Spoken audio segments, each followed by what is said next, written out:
नमस्कार, आप देख रहे हैं हर खबर। मैं हूं आपके साथ अमित शर्मा। चंडीगढ़ में विधायकों और सांसदों की बैठक हुई है, जिसकी अध्यक्षता मुख्यमंत्री मनोहर लाल ने की है। इस बैठक में डिप्टी सीएम समेत जेजेपी के विधायक भी शामिल हुए। बैठक में एनडीए की राष्ट्रपति उम्मीदवार द्रौपदी मुर्मू ने शिरकत की है। इस बैठक में राष्ट्रपति चुनाव को लेकर चर्चा हुई है।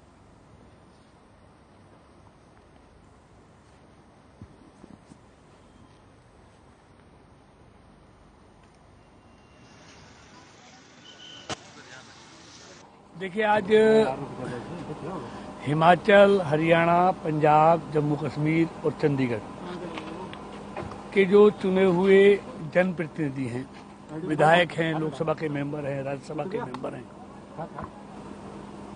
उन सबके बीच में एनडीए की राष्ट्रपति पद की उम्मीदवार आदरणीय द्रौपदी मुर्मू जी अपने लिए वोटों की अपील करने के लिए आज आई हैं। और आज उन्होंने सुबह शुरुआत की हिमाचल प्रदेश से, देवभूमि से, और उनकी दूसरी मीटिंग जनप्रतिनिधियों के साथ वीरों की भूमि हरियाणा में हुई है। तो सब जनप्रतिनिधियों ने, चुने हुए विधायक और सांसदों ने उनको विश्वास दिलाया है कि हमारा एक एक वोट एनडीए की प्रत्याशी आदरणीय श्रीमती द्रौपदी मुर्मू को जाएगा। तो आज इसी निमित्त यहाँ पर सारे जनप्रतिनिधि इकट्ठे हुए थे और सबने पूरा उनके उम्मीदवारी पर विश्वास। एनडीए की प्रत्याशी द्रौपदी मुर्मू जी हैं और पहली शुरुआत वीरों की भूमि, देवों की भूमि और चंडीगढ़ से शुरुआत करती हैं। और एनडीए का प्रत्याशी भारी मतों से आज वोटों की अपील की है एमपी विधायक गणों से, और ये मान के चलते हैं कि द्रौपदी मुर्मू जी एनडीए के प्रत्याशी भारी मतों से विजय होंगे। क्या उम्मीद करते हैं सर कि विपक्ष ने उम्मीदवार मैदान में उतारा है, लेकिन आप एनडीए उम्मीदवार के पक्ष में किस तरीके से वोट की उम्मीद है? क्रॉस वोटिंग की कोई चर्चा? अपनी तरफ से कोई एनडीए की तरफ से होने वाला नहीं है और उनकी तरफ से रुक नहीं सकता। आपने राज्यसभा में देखा। पर ये मैं मान के चलता हूँ एनडीए की प्रत्याशी द्रौपदी मुर्मू जी भारी मतों से जवाब देंगी। देश की आदिवासी क्षेत्र की पहली महिला राष्ट्र। तो आज हमारे यहाँ हिमाचल और हरियाणा में आए थे और आज हम गठबंधन में सरकार चलाएंगे। दोनों पार्टी की तरफ से समर्थन दिया गया है और जो चुनाव होने जा रहा है 18 तारीख को, उसके बारे में हमें बताया गया है और हम सब मिलकर वोट डालकर उनको जो प्रथम पद पर है उनको सुशोभित करेंगे। साधारण परिवार से हैं और बड़े ऊंचे ख्यालात हैं उनके। देश के लिए बहुत ही अच्छी राष्ट्रपति साबित होगी, क्योंकि वो डाउन टू अर्थ है। सबसे बड़ी बात यह है, उसमें अहंकार नहीं है और वो कहती है कि मैं जो भी हूँ, जैसी भी हूँ, कोई तारीफ नहीं करती अपनी, लेकिन कहती है कि मैं बुरा नहीं करूंगी, अच्छा करूंगी, जो भी मेरे से बने। अकाली दल के नेता और पंजाब के पूर्व मुख्यमंत्री सुखबीर सिंह बादल ने प्रेस कॉन्फ्रेंस करके बताया है कि राष्ट्रपति चुनाव में वो एनडीए उम्मीदवार द्रौपदी मुर्मू के साथ हैं। इसी के साथ उन्होंने ये भी साफ किया कि बीजेपी के साथ उनके मतभेद हैं, लेकिन वो द्रौपदी मुर्मू का समर्थन करेंगे। वहीं कांग्रेस पर वो इस दौरान निशाना साधने से भी नहीं चूके।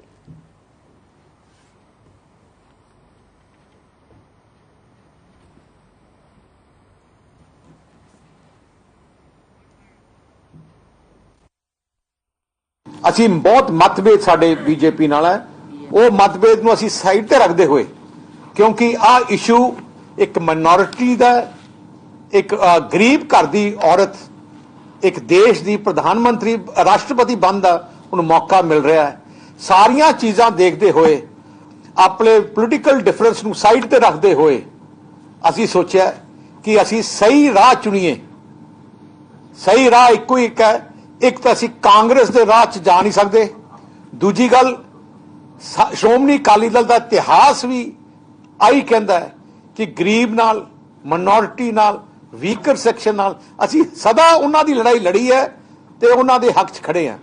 सो सारा कुछ नूं देखते हुए पार्टी ने 3 घंटे विचार किए ते विचार करने के बाद फिर असी फैसला किया कि असी यूनैनिमसली फैसला किया कि असी द्रौपदी मुर्मू जी नूं असी सपोर्ट करांगे। चंडीगढ़ के होटल में मुख्यमंत्री मनोहर लाल से पंजाब और हरियाणा के दिग्गज कलाकारों ने मुलाकात की है। इस दौरान मशहूर गायक दलेर मेहंदी और हरियाणवी कलाकार सपना चौधरी समेत दूसरे कलाकार मौजूद रहे। इसके अलावा सीएम ने कहा है कि प्रदेश सरकार फिल्म निर्माताओं और कलाकारों को लगातार बढ़ावा दे रही है, उनकी सुविधाओं के लिए ध्यान रख रही है, फिल्म और एंटरटेनमेंट पॉलिसी बना रही है। इसके अलावा पिंजौर में 70 एकड़ भूमि पर फिल्म सिटी बनाने का फैसला भी लिया गया है। सीएम ने कहा कि इस फिल्म सिटी के माध्यम से विशेष तौर पर हरियाणा और पंजाब की संस्कृति को बढ़ावा देने की कोशिश भी की जाएगी।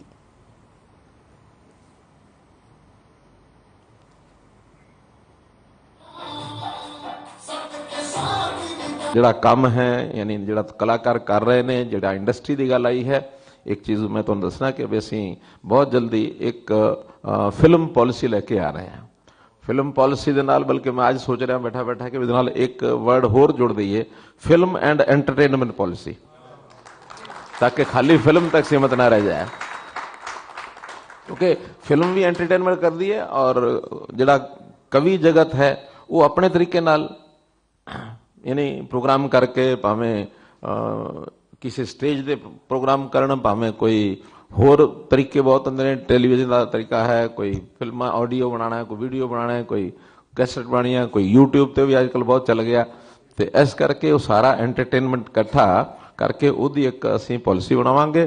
और एक ਅਸੀਂ ਫਿਲਮ ਸਿਟੀ ਦੀ ਜਿੱਥੇ ਗੱਲ ਹੈ, ਅਸੀਂ ਇੱਕ ਛੋਟਾ ਜਿਹਾ ਏਰੀਆ, ਬਹੁਤ ਵੱਡਾ ਤੇ ਨਹੀਂ, ਕੋਈ 60-70 ਏਕੜ ਦਾ ਇੱਕ ਏਰੀਆ ਅਸੀਂ ਪਿੰਜੌਰ ਵਿੱਚ ਈਅਰ ਮਾਰਕ ਕੀਤਾ ਫॉर ਫਿਲਮ ਸਿਟੀ।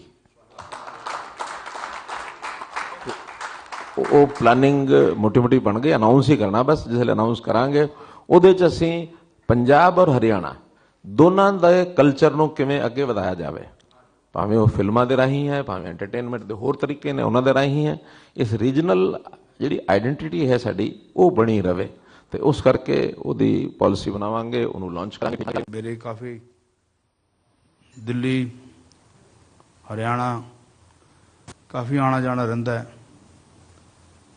ਮੈਂ ਜਦੋਂ ਵੀ ਸੀਐਮ ਸਾਹਿਬ ਦਾ ਬੋਰਡ ਦੇਖਦਾ ਸੀ, ਮਨੋਹਰ ਲਾਲ ਜੀ ਨੂੰ ਕਦੇ ਵੀ ਦੇਖਦਾ ਸੀ ਕਿ ਹੋਰਡਿੰਗ ਲੱਗੀ ਹੋਈ ਹੈ, ਤੇ ਮੈਂ ਗੱਡੀ ਚਲਾਉਂਦਾ ਹੋਇਆ ਕਹਿੰਦਾ ਸੀ ਕਿ ਬਸ ਜਿੰਦਾਬਾਦ ਕਰ ਦਿੰਦਾ ਸੀਗਾ। ਤੇ ਮੇਰੀ ਵਾਈਫ ਤਰਨ ਕਹਿੰਦੀ ਸੀ ਕਿ ਤੁਸੀਂ ਹਰਦਮ ਜੋ ਤੁਸੀਂ ਉਹਨਾਂ ਦੇਖਦੇ ਜਿੰਦਾਬਾਦ ਕਿਉਂ ਬੋਲਦੇ ਹੋ।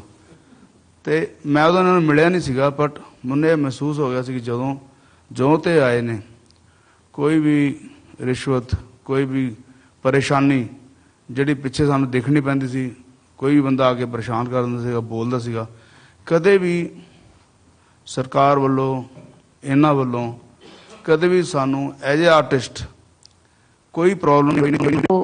एक चीज़ के लिए सर मैं हमेशा से आपको और हमारे प्राइम मिनिस्टर मोदी जी को थैंक यू बोलना चाहती हूँ, क्योंकि मुझे आर्टिस्ट कम्युनिटी में काम करते करते 15 साल हो गए हैं। मैंने एक ऑर्केस्ट्रा से स्टार्ट किया था जहाँ मुझे 1200-1300 रुपये मिला करते थे। उस टाइम पे एक लेडीज़ को प्रॉब्लम होती है वो टॉयलेट की होती है सबसे बड़ी। हम ऐसी जगह पे जाके स्टेज करके आते थे जहाँ दूर दूर तक जंगल झाड़ियाँ हुआ करती थी, उतरने में भी डर लगा करता था। उस चीज़ के लिए मैं आपका तहे दिल से शुक्रिया अदा करूँगी सर। आज जगह जगह पे आपने हमें टॉयलेट प्रोवाइड कराए हैं, आज हमें उतरने में दिक्कत नहीं है, हमें कहीं किसी से बोलने में दिक्कत नहीं है। तो मैं इस चीज़ के लिए आपका तहे। रोहतक में भारी बारिश के बाद जलभराव की स्थिति बनी हुई है, जिसे लेकर हरियाणा के पूर्व मुख्यमंत्री भूपेंद्र सिंह हुड्डा ने पानी से भरे गलियों का जायजा लिया और लोगों की व्यथा को सुना। भारी बारिश के कारण एक ही दिन में गलियों और घरों में से 2 से 3 फुट पानी भर गया, जिससे लोग दो चार हो रहे हैं। जिसे देखकर भूपेंद्र सिंह हुड्डा वर्तमान सरकार पर जमकर बरसे। उन्होंने सरकार पर तंज कसते हुए कहा कि ये अब तक की सबसे बड़ी और भ्रष्ट सरकार है। सैकड़ों करोड़ रुपए शहर में खर्च करने के बाद भी शहर से पानी निकासी का कोई इंतजाम नहीं हुआ। भूपेंद्र सिंह हुड्डा ने भारी बारिश से बिगड़ती स्थिति को देखते हुए खुद पानी में उतरे और अपने इलाके का दौरा किया। कॉलोनी में पानी भरने से दुखी लोगों ने कहा कि वो हर साल इसी तरह समस्या का सामना करते हैं। ना कभी उनकी भूपेंद्र सिंह हुड्डा सरकार ने सुनी और ना ही वर्तमान सरकार सुन रही है।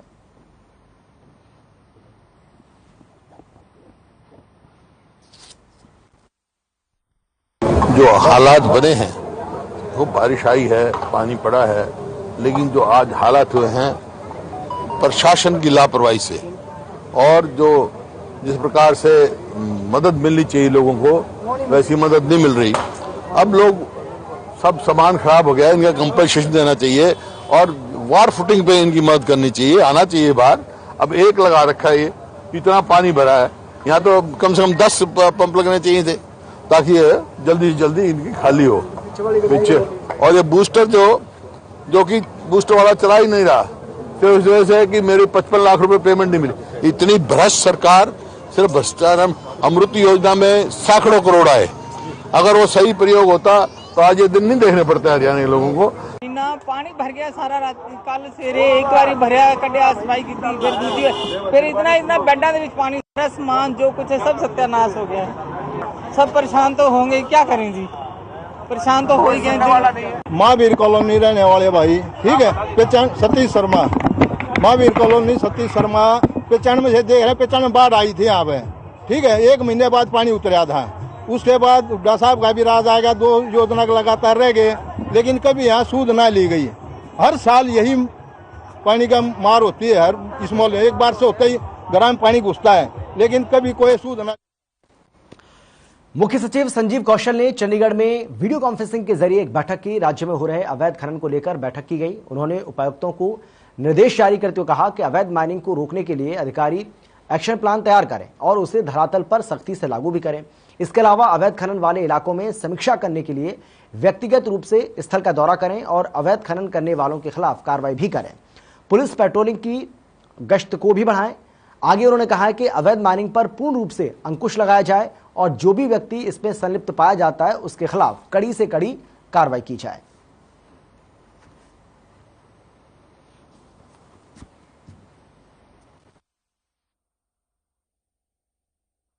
बहुत दिनों से कुशल कमेटी से एक एनडीसी की बहुत कंप्लेंट आ रही थी, उसके लिए मैं आज कॉर्पोरेशन में आया था। मेन तो मैं पानी निकासी के लिए आया था, साथ साथ मैंने उसकी भी एक मीटिंग ली। और जब मैंने मीटिंग देखी तो मैंने लोग जो खड़े थे उनसे मैंने पर्सनली बात करी। बात करके मैंने अधिकारियों के सामने रखा। कई लोग बेचारे 2 महीने से, कोई 1 महीने से आ रहे थे, उनको एनडीसी नहीं मिल रही थी। तो पहले मैंने आज उसके लिए जो लोगों ने इसमें कर्मचारियों ने गलत प्रकार से लोगों को गाइड किया हुआ था, जिनके कारण लोग परेशान थे, उनको चारों के बारे में मैंने उपायुक्त महोदय को लिख दिया है, उनको सस्पेंशन के लिए और भेजने केस बना के डॉक्टर साहब के पास और ये साहब के माध्यम से। और साथ में मैंने ये भी कह दिया है, बड़े अधिकारी जो 4 बड़े अधिकारी हैं उसमें हमारे एक्शन साहब, मिस्टर भटला है, एक हमारे सेक्रेटरी साहब है और एक जेई हमारे को मिस्टर दीवान, संजय दीवान है। उन चारों को लगा दी ड्यूटी। बार हम मॉड्यूल में बारे आज ही इसमें लिखा जाएगा तो फाइल लेकर जो भी एनडीसी लेगी उनके पास चारों के पास पहुंचेगा। वहीं पर काउंटर पे वो बुलवा के जो भी हाउटेक्स ब्रांच है, चाहे वो नाम क्या बिल्डिंग ब्रांच है, जो भी ब्रांच है बिल्डिंग ब्रांच से वहीं पे उसकी करके इमीडिएट उसको एनडीसी को। और अब खबर है पानीपत से, जहां नई सब्जी मंडी में फल और सब्जी की रेहड़ी लगाने वालों से अवैध वसूली की जा रही है, जिसके विरोध में दुकानदार इकट्ठा होकर एसपी से मिलने पहुंचे। दुकानदारों का कहना है कि काफी लंबे समय से बदमाश अवैध वसूली कर रहे थे और अगर कोई उन्हें पैसा नहीं देता है तो बदमाश उनके साथ मारपीट करते हैं, सामान उठाकर वहां से फेंक देते हैं। अवैध वसूली के चलते काम धंधा मुश्किल हो गया है। हर रोज हमें अवैध वसूली के लिए प्रेशर भी डाला जाता है और हमें इससे निजात दिलाई जाए, बदमाशों के खिलाफ कार्रवाई भी की जाए।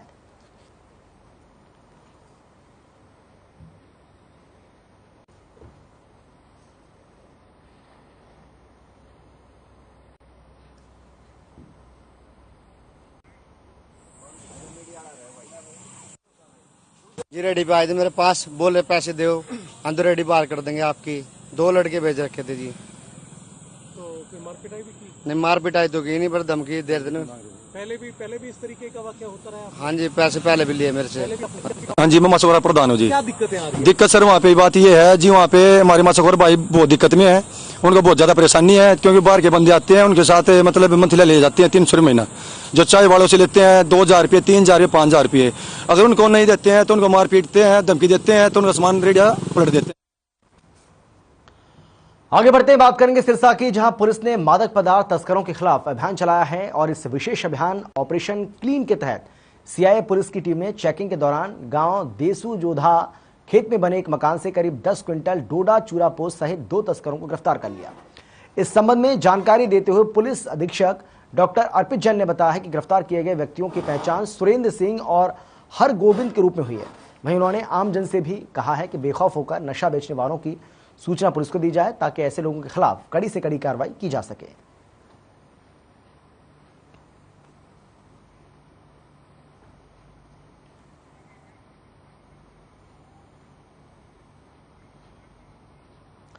खबर है पानीपत से, जहां शुक्रवार को जिले में साइबर क्राइम संबंधी शिकायतों पर तुरंत कार्रवाई करने के लिए जिला पुलिस ने साइबर थाना शुरू किया। वहीं पुलिस अधीक्षक शशांक कुमार सावंत ने थाने का रिबन काटकर उद्घाटन किया। यहां तैनात स्टाफ को आवश्यक दिशा निर्देश भी जारी किया। आपको बता दें कि इंस्पेक्टर अशोक कुमार को जिला साइबर पुलिस थाना का पहला SHO नियुक्त किया गया और थाने में 15 पुलिसकर्मियों को तैनाती दी गई। इनमें ज्यादातर साइबर क्राइम के विशेषज्ञ और तकनीक जो जानकार हैं। इसके साथ ही ये भी कहा कि यहाँ पर साइबर अपराध पर अब शिकंजा कसने की पूरी तैयारी की जा चुकी है, यानी कि अपराधियों की खैर नहीं है।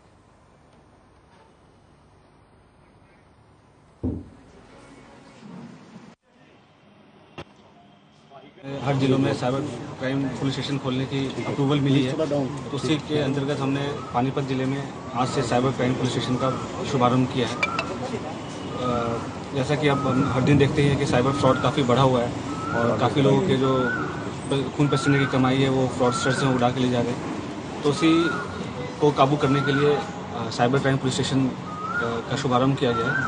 हर थाने में अलग से साइबर हेल्प डेस्क का भी सृजन किया गया है। तो साइबर क्राइम पुलिस स्टेशन और साइबर हेल्प डेस्क दोनों आपस में कोऑर्डिनेशन करके और कोशिश करेंगे कि साइबर क्राइम पे काबू पाए। सर, साइबर सेल से संबंधित शिकायतें अब यहाँ लोगों लेके आएंगे, कहाँ पर उनको लेके जाएंगे?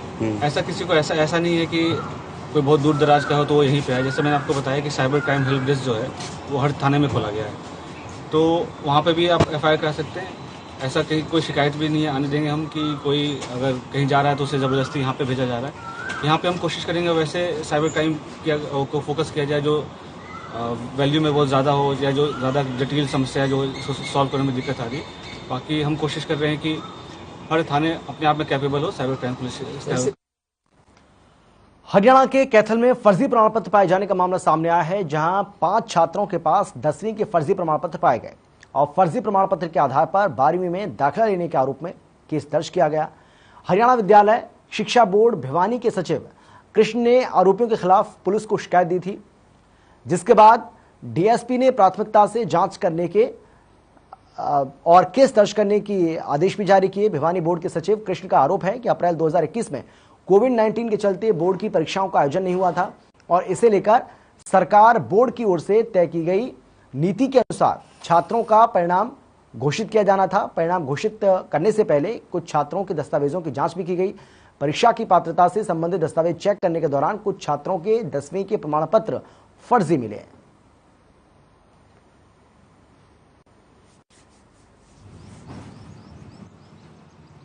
एक शिकायत सचिव हरियाणा शिक्षा बोर्ड ने एक हमारे उच्च अधिकारियों को एक कंप्लेंट दी, जिसकी तस्दीक हमारे DSP हेडक्वार्टर द्वारा की गई श्री कुलवंत जी के द्वारा।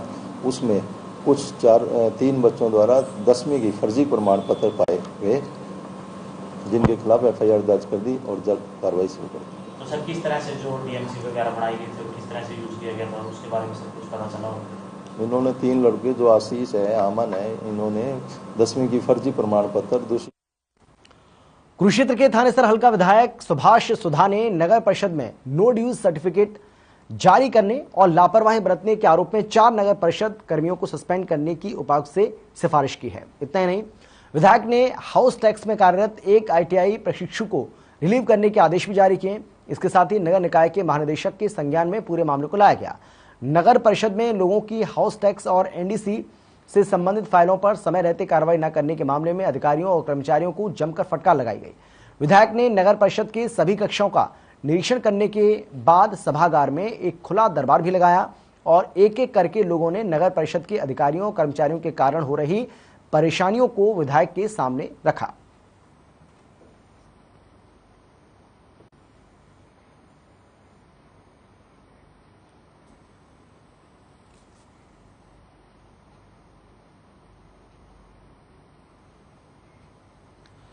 भीषण गर्मी पड़ने की वजह से अंबाला कैंट के नागरिक अस्पतालों में मरीजों की संख्या बढ़ती जा रही है, जिसकी वजह से स्वास्थ्य विभाग को काफी परेशानियों का सामना करना पड़ रहा है। इस बारे में नागरिक अस्पताल की डॉक्टर चित्रा ने लोगों से आग्रह किया है कि अपने आसपास साफ सफाई का विशेष ध्यान रखें, प्लास्टिक का प्रयोग ना करें। साथ ही उन्होंने कहा कि स्वास्थ्य विभाग की तरफ से जो भी चेतावनी आती हैं उन पर अमल करें ताकि बीमारियों से बचा जा सके।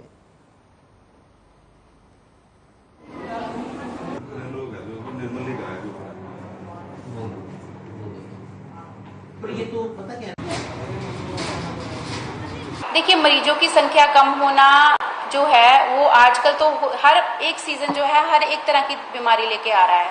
गर्मियों में हीट स्ट्रोक है, अच्छा गर्मियों में भी डायरिया होता है क्योंकि जो खाना पीना है वो जल्दी गर्मी से खराब हो जाता है और बाहर रखा हुआ खाना खाते हैं, फिर हर चीज़ जो है कंटेमिनेट बहुत जल्दी हो रही है। दूसरा है ये बरसाती मौसम की अलग दिक्कतें होती हैं। अब इन चीज़ों को हम पेशेंट लोड कैसे कम हो, ये पेशेंट की पहले रिस्पॉन्सिबिलिटी है कि वो प्रिकॉशन ले। जो स्वास्थ्य विभाग की तरफ से चेतावनियां आती हैं या जो सुझाव दिए जाते हैं उनको फॉलो करें। अगर फिर भी बीमार हो जाते हैं तो हेल्थ केयर जो पेरिफेरी स्टाफ है वो तो हमेशा अवेलेबल रहता है उनको मोटिवेट करने के लिए, उनको बताते हैं। घर जाके आशा भी है हमारी, जो हमारी अर्बन आशा है वो तो घर जाके भी सबको मोटिवेट कर रही है और हमारी अर्बन PHCs भी हैं। केंद्र सरकार ने 1 जुलाई से सिंगल यूज प्लास्टिक बैन कर दिया है। सिंगल यूज प्लास्टिक यानी कि प्लास्टिक से बनी ऐसी चीजें जिसका हम सिर्फ एक ही बार इस्तेमाल करते हैं, इस पर पूरी तरह से प्रतिबंध लगाया गया है। वहीं आपको बता दें कि बैन किए गए प्रोडक्ट्स को अगर आप बेचते हैं या उसको खरीदते हैं तो वो भी अपराध के दायरे में आएगा। 19 आइटम्स ऐसे हैं जिन पर बैन लगाया गया है। यूज प्लास्टिक और पॉलिथीन का प्रयोग ना करें क्योंकि इसकी वजह से नालियां रुक जाती हैं और बहुत ज्यादा प्रदूषण भी होता है और इसीलिए सरकार ने यह बड़ा फैसला लिया है।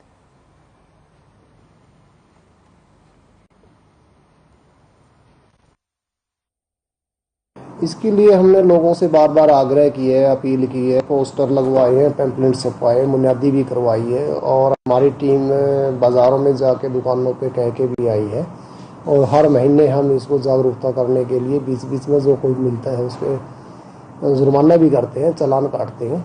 मेरी फिर पुनः सभी दुकानदारों से अनुरोध है और सभी नागरिकों से अनुरोध है कि सरकार द्वारा जो प्रतिबंधित प्लास्टिक की जो भी चीज़ें हैं उनका इस्तेमाल न करें, थैला घर से लेके जाए क्योंकि उसकी वजह से बहुत। और चलिए अब आपको हम दिखाते हैं ग्राफिक्स के जरिए कि कौन कौन सी वो चीजें हैं जिनको बैन किया गया है। कुल 19 आइटम से ईयरबड्स, गुब्बारे की प्लास्टिक डंडी, प्लास्टिक के झंडे, ये वो प्रोडक्ट्स हैं जिनको बैन किया गया है। इसके साथ ही कैंडी की प्लास्टिक डंडी जो होती है उसको भी बैन किया गया है।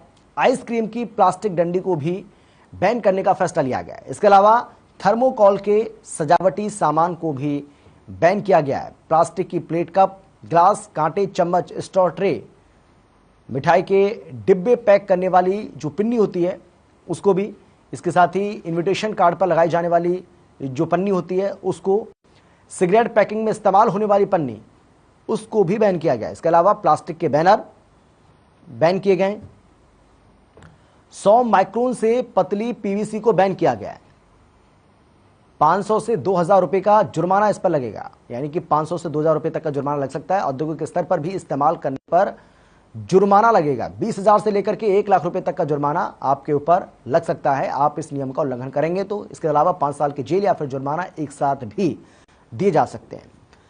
देश के साथ साथ प्रदेश में भी सिंगल यूज प्लास्टिक पर बैन लगा दिया गया है, जिसके बाद से ही रेडीमेड दुकानदारों में हड़कंप मचा हुआ है। रतिया नगर पालिका ने भी प्रदेश सरकार के नियमों को लागू करवाने के लिए ब्लूप्रिंट तैयार कर लिया है। रतिया नगर पालिका सचिव पंकज गुर्जर ने बताया है कि सरकार ने 1 जुलाई से सिंगल यूज प्लास्टिक को बैन कर दिया है और इसको लेकर उन्होंने रेहड़ी और दुकानदारों को निर्देश जारी किया है कि सिंगल यूज प्लास्टिक पर तुरंत रोक लगा दें और ऐसा नहीं करने वालों पर कड़ी कार्रवाई की जाएगी, जिसके लिए 500 रुपए से लेकर के 1 लाख रुपए तक का जुर्माना लग सकता है। 1 जुलाई से सिंगल यूज प्लास्टिक पर बिक्री और उसके इस्तेमाल पर पूरी तरह प्रतिबंध लगा दिए गए और इसके लिए अधिसूचना भी जारी कर दी है और इसमें हमने अखबार में और बाकायदा बुनियादी कराई जा रही है और इसका जो भी अधिसूचना सरकार के दिशा निर्देश होंगे उसका सख्ती से पालन किया जाएगा। और मेरा शहरवासियों से भी अपील है कि इसको इस्तेमाल ना करें। इसके लिए सरकार ने विभिन्न अन्य श्रेणियों में जो। और फिलहाल इतना ही, छोटे से ब्रेक के बाद फौरन लौट रहे हैं, आप देखते रहिए हर खबर।